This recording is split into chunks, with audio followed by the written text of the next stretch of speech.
being calm and having those. So Yeah, people are truly shocked at how relaxing it is. So, I think some people, might be a little overwhelmed at the thought of Sure. because it reminds me of when I first got contacts when I was still in high school, and I remember the woman saying I couldn't do it, and she sure. said because it's just not natural. She's like, it's not Yes. natural for us to want to put our finger all the way like up to your eye. Yeah. Think about acupuncture the same way. sure. Like I look at a needle, I think I don't, maybe like a quick shot, but the thought of like laying down or sitting down and just being calm and having those. So Yeah, people are truly shocked at how relaxing it is. I always tell people the needles I mentioned, stainless steel, sterile, they get used once and they get thrown away and disposed of. Nobody does that anymore. You definitely want sterile, single-use needles.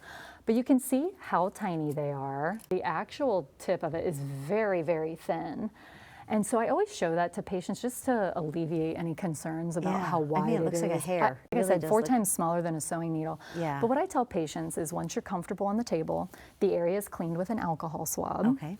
And then I take the guide tube, and just so my patients know what it feels like, I'll say, this is the guide tube. That's just what the plastic feels like, right? So I want them to be used to it.